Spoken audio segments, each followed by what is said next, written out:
эфире телеканала «Якутия-24». Главные события уходящего дня в студии Юлия Великодная. Здравствуйте.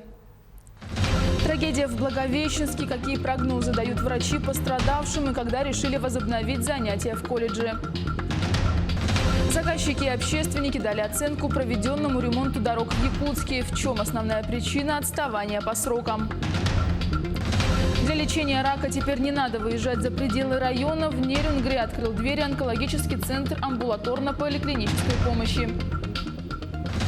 При свете лампад и с треском дров в печи. Не деревенская идиллия из старых фильмов, а настоящие реалии быта жителя пригорода Якутска. Спортсмены из Якутии в списке кандидатов в сборную на Паралимпиаду. Кто может отправиться в Токио в следующем году? Алданские юноармейцы вернулись из Москвы в столице. Они приняли участие в подготовке к празднованию двух знаменательных дат.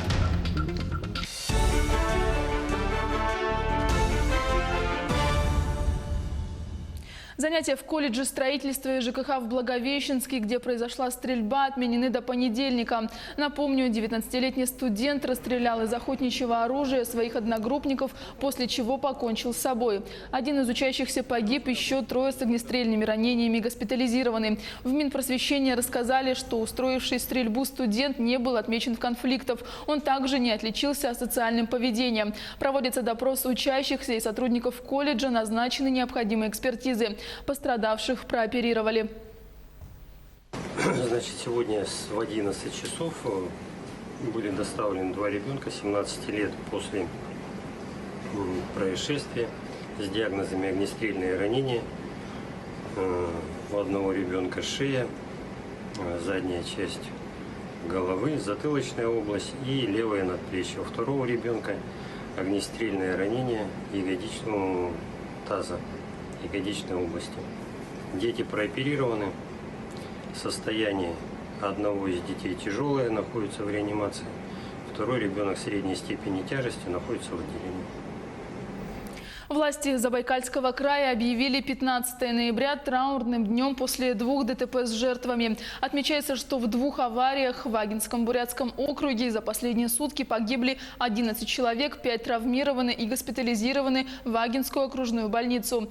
Водитель микроавтобуса столкнулся с стоящей грузовой автомашиной. От удара его вынесло на полосу встречного движения, где в этот момент проезжал ЗИЛ-130.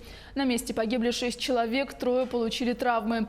Впоследствии один из пострадавших скончался. Еще в одной автоаварии, по предварительным данным, 47-летний водитель джипа выехал на полосу встречного движения и столкнулся с легковым автомобилем. В результате аварии погибли водитель легковушки и 3 пассажира. Еще 3 человека пострадали.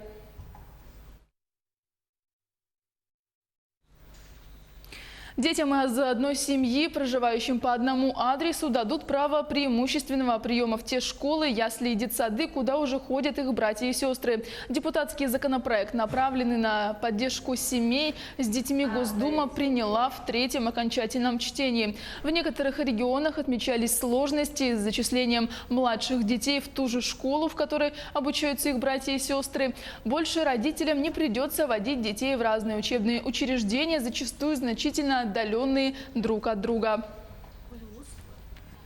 Якутия вошла в 5 регионов-лидеров по диспансеризации в России. Об этом заявила министр здравоохранения Вероника Скворцова на заседании правительства Российской Федерации. По ее словам, кроме Якутии, высокий показатель показали Тамбовская и Астраханская области, Республика Алтай и Хабаровский край. Скворцова добавила, что к 2024 году планируется охватить диспансеризацией и осмотрами более 70% россиян, то есть более 100 миллионов человек. Тем временем у больных онкологическими заболеваниями нерюнгринцев появилась возможность получить необходимую помощь на месте. В Нерюнгри открыл двери онкологический центр амбулаторно-поликлинической помощи, рассказывает Екатерина Павлова. Сегодня на диспансерном учете по онкозаболеваниям в Нерюнгри состоит около 1500 человек. Создание центра амбулаторной онкологической помощи – востребованная и актуальная мера. Теперь нерюнгринцы могут пройти обследование и лечение на базе Центральной районной больницы. Устанавливаем диагноз, подозрение на диагноз, злокачественное на образование любой локализации. После этого мы с помощью телемедицинской консультации или очно направляем пациента в ФИРОД, то есть Якутский республиканский онкологический диспансер. Там наш диагноз подтверждают, назначают химиотерапию, и уже последующее лечение он получает у нас. Нерюнгринская ЦРБ располагает практически всей медицинской техникой, которая, согласно стандартам, требуется для первичной диагностики онкологических заболеваний. В том числе это оборудование для эндоскопии и компьютерный томограф. Непосредственно в поликлинике для взрослых находится рентгенологическое оборудование, производится забор анализов, общих клинических и онкомаркеров, вводится в эксплуатацию обновленная операционная. Мы можем оказать здесь помощь в амбулаторных условиях по удалению различных новообразований, диагностику, удалению маленьких папиллом, атером, липом, неусов и так далее. И даже мелкие операции в плане каких-то небольших крыш по объему. Центр располагается на базе дневного стационара поликлиники, двухместной палаты, 5 коек. В течение дня здесь могут получать лечение до 10 человек.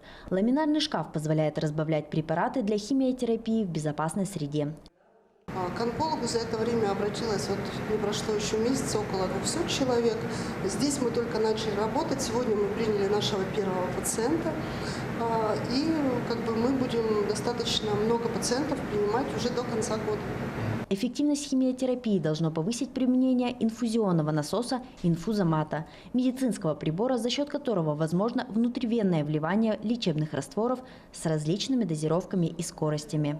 Сейчас в центре начал работу опытный онколог-хирург. Также будут приняты еще один врач-онколог и химиотерапевт. Онкологом я работаю более 20 лет. Мы только создаем ЦААП, чтобы улучшить диагностику онкозаболеваний и своевременно лечит, когда результаты лечения зависят от стадии заболевания. Современный центр начал свою работу в Нерюнгре, готов выявлять новообразования и, самое важное, лечить больных с онкологическими заболеваниями. Екатерина Павлова, Захар Головин, Нерюнгре. Заказчики и общественники оценивают реализацию национального проекта «Безопасные и качественные дороги» на удовлетворительно. Об этом было озвучено сегодня в ходе совещания в городской администрации по итогам нацпроекта. Представители общественности и городские власти отметили, что при капитальном ремонте дорог были отставания как по объективным, так и субъективным причинам. Но основная причина – позднее проведение тендеров. Сразу скажу то, что, конечно, нужно конкурс проводить гораздо раньше. Да? А для этого нужно. Это касается не только деятельности сотрудников окружной администрации, это касается и деятельности координатора безопасных, качественных автомобильных дорог. В целом оцениваем работу на удовлетворительно, но при этом мы понимаем то, что есть куда расти и есть где принять те замечания и жалобы населения. При свете лампад и с треском дров в печи. Не деревенская идиллия из старых фильмов, а настоящие реалии быта жителя пригорода Якутска. В дачном поселке Таежный на Намцирском тракте в конце прошлого месяца отключили электроэнергию. Сезон завершился.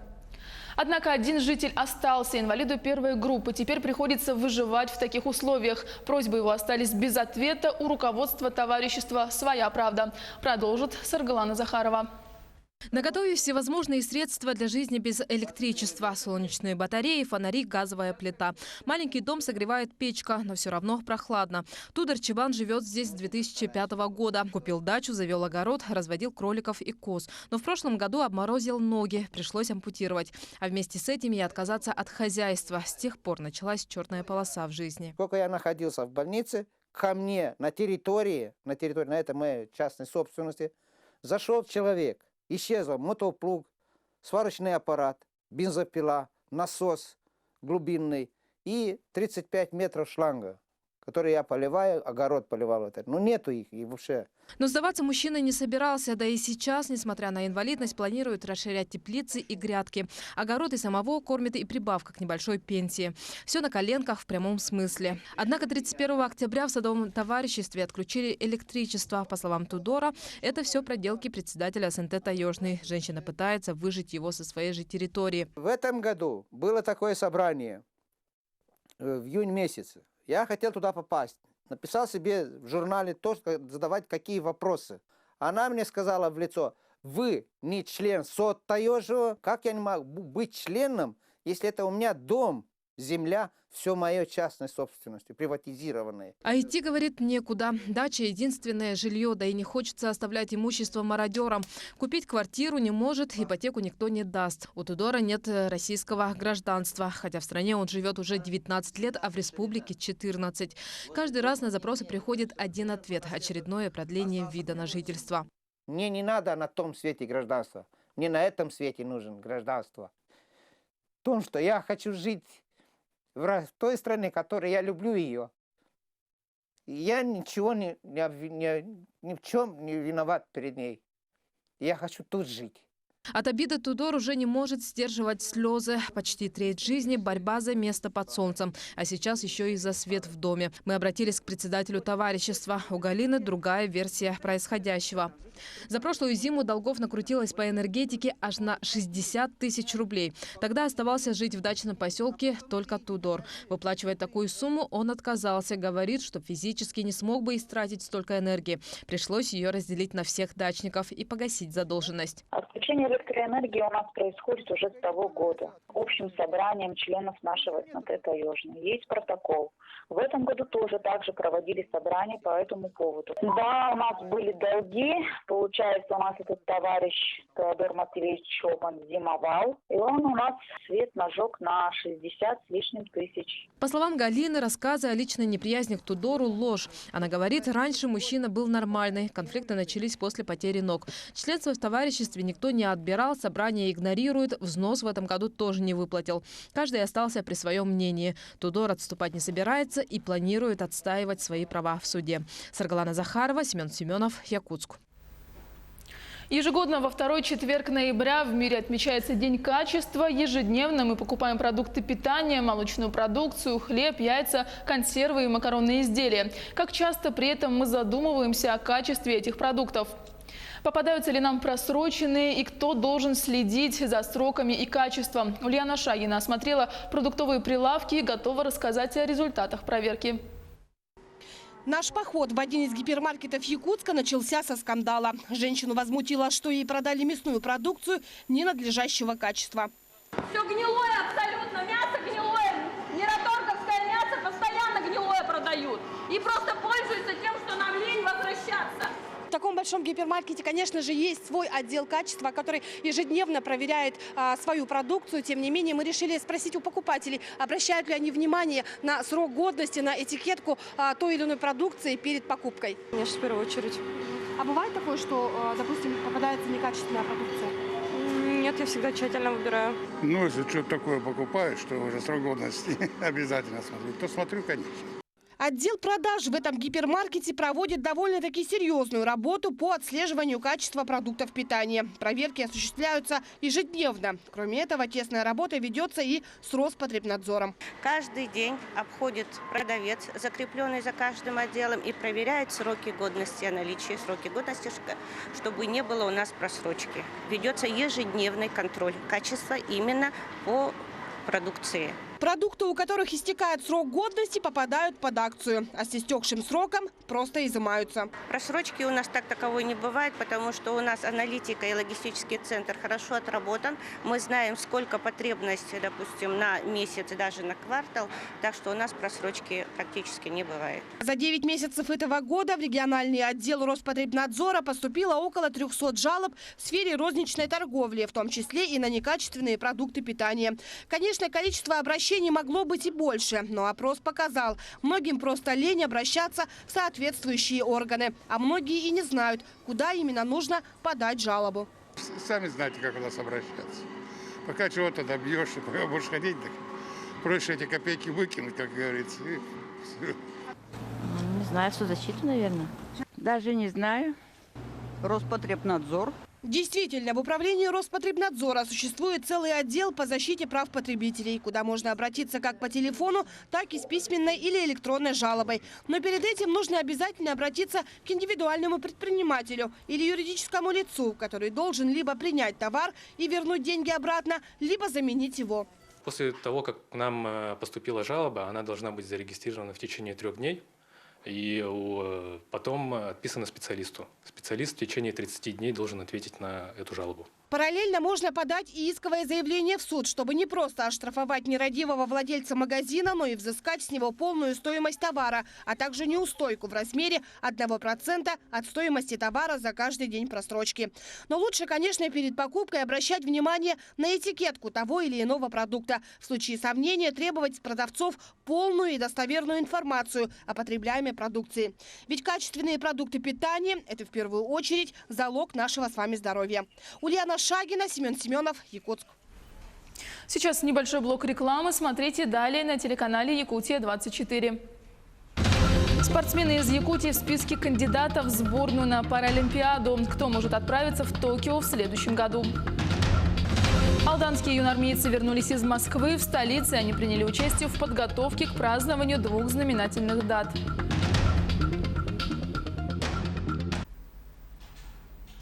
В эфире «Итоги дня». Мы продолжаем. 4 спортсмена из Якутии вошли в список кандидатов в сборную России на Паралимпиаду 2020. Об этом глава республики Айсен Николаев узнал из письма от министра спорта Павла Колобкова. Это Алена Дмитриева, волейбол сидя, Владимир Балынец, пауэрлифтинг, Анастасия Диадорова, плавание, Степанида Артахидова, стрельба из лука. Также Айсен Николаев дал поручение правительству Якутии обеспечить организационно и финансово подготовку спортсменов к Паралимпиаде. Бизнес на производстве бескаркасной мебели в Якутске. Начинающий предприниматель Антон Рудых получает 50% прибыли, продавая пуфы, кресла, груши и кровати. С начинающим предпринимателем встретилась Саргалана Федорова. Вести бизнес в одиночку не только реально, но еще и выгодно, говорит Антон Рудых. Год назад он открыл интернет-магазин бескаркасной мебели. Антон по образованию программист. После окончания университета 2 года проработал в IT-стартапе. Но дело не пошло, и он решил заняться мягкой мебелью. Создал сайт. Сегодня он сам себе программист, менеджер и курьер. Вести материалы сюда, потом нанимать швею, чтобы шить все эти чехлы, то есть это того не стоит. Поэтому я принял для себя сотрудничать с компаниями, которые уже изготавливают чехлы. Начал я, получается, с вложения около 200 000 рублей. То есть это помещение в первую очередь, склады, потому что наполнитель для пуфиков он занимает очень много места. Начинающий предприниматель продает оптом и в розницу более 30 изделий в месяц, большая часть которых кресла-груши. Средняя стоимость от 2000 рублей. Пуфы, подушки для беременных, игрушки антистресс, кресла-кровати, чехлы. Ассортимент богатый. Плюс к этому Антон берет заказы на товары с индивидуальным дизайном. Заказы поступают из разных районов республики. Такая мебель очень легкая и конструкция у нее простая. Внешний чехол спокойно снимается, и плюс в том, что он еще стирается в машинке. Вот. Внутренний чехол, у него засыпается наполнитель. Вот, наполнитель это гранула пенополистирола, то есть разнокалиберные шарики от 3 до 5 миллиметров. Бескаркасная мебель действительно очень удобна. Она легко принимает форму тела человека и можно сидеть полностью в расслабленном состоянии. Прежде чем оплатить товар, покупатели могут его протестировать непосредственно в офлайн-магазине. Ищем пуфики, получается, для компьютерного клуба. Ну, желательно однотонные, потому что у нас в стиле лофт там все. Как-то сюда забрели. Дорого везде. Тут вроде цены относительно остальных нормальные. Расширить ассортимент и увеличить оборот. Главная задача на сегодня. Сейчас Антон работает над развитием детского направления. Следит за всеми новинками, сотрудничает с дизайнерами, проектировщиками. Саргалана Федорова, Григорий Охлопков, Якутск. Алданские юнормейцы вернулись из Москвы. В столице они приняли участие в подготовке к празднованию 2 дат – 75-летию Великой Победы и 30-летию вывода советских войск из Афганистана. Впечатлениями от поездки ребята поделились с Татьяной Вахниной. У юнормейцев очередная тренировка. Несколько десятков человек рассредоточились по учебным точкам. 20 бойцов возобновили занятия после перерыва. На осенних каникулах ребята побывали в Москве, где приняли участие к подготовке к празднованию 75-й годовщины Великой Победы и в мероприятиях, посвященных 30-летию вывода советских войск из Афганистана. Мне там очень понравилось, потому что мы стреляли почти со всех орудий. Мы даже катались в «Тигре», военный БТР. Программа пребывания в Москве была насыщенной. Ребята посетили музеи и парки, побывали на Красной площади и в Доме юнармии, возложили цветы к вечному огню, а также приняли участие в парадах и маршах. 2 дня были в 45-й бригаде спецназа воздушно-десантных войск, это в городе Кубинка. 2 дня вот они жили, как положено жить спецназовцу настоящему. Они там посетили музей части, им был показан фильм о части. Боец Артур Веденев – армейский журналист. В свободное от занятий в школе и тренировок время Артур готовит фильм о поездке отряда в Москву. Я вот сейчас монтирую видео, где полностью все в полных подробностях объясняется вся поездка. То есть откуда мы начали путь, где мы побывали, какие достопримечательности больше всего впечатлили. По мнению командиров юнармии, в период пребывания в Москве у подростков активизировались такие качества, как самостоятельность и ответственность. Возросло самосознание. Вдали от дома в отряде моментально окрепла и дисциплина. Вот я говорю, мы даже сейчас съездили, посмотрели, вот я говорю, как вот на протяжении 9 дней, как они формировались, как вот они становились именно командой, именно взводом, подразделением. То есть здесь такого не донести.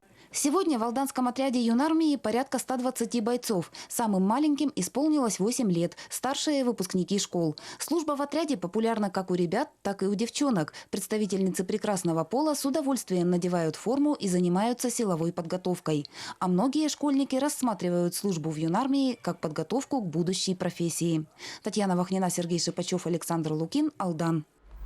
Солисты ведущих театров России и мира выступят на сцене Государственного театра оперы и балета в Якутске. Завтра состоится юбилейный концерт мастера оперной сцены, заслуженной артистки России Айталины Адамовой-Афанасьевой. Сегодня прошла генеральная репетиция. Принимают участие в концерте коллеги, выдающиеся артистки из Москвы, Санкт-Петербурга, Аргентины. Это Николай Ерохин, Инна и Алла Платоновы, а также Карлос де Анофрио, который в прошлом году выступил с Айталиной Адамовой в спектакле «Трубадур». Поздравят артистку, конечно же, и якутские коллеги, ведущие солисты оперы и балета Марина Силина, Юрий Баишев, Николай Попов, Екатерина Корякина, Екатерина Тайшина, Сырал Афанасьев, Юлия Мярина и другие. Но 2 года назад, когда была турне из вашего театра в Санкт-Петербург, мы знакомились, и после этого знакомства она мне предложила сначала на спектакль «Трубадура», потом сейчас на юбилей. А я с удовольствием, конечно, приехал. Для первой части концерта будет ария из оперы «Тоска» Джакомо Пуччини, «Luciano Estrella». Второй часть у меня есть честь петь для публики из Якутии пару аргентинских танго, которые мелодии все знают. Я знаю, что публика будет очень довольна. Таким мы запомним уходящий день. Я передаю слово ленским коллегам. Анна Кожевникова продолжит.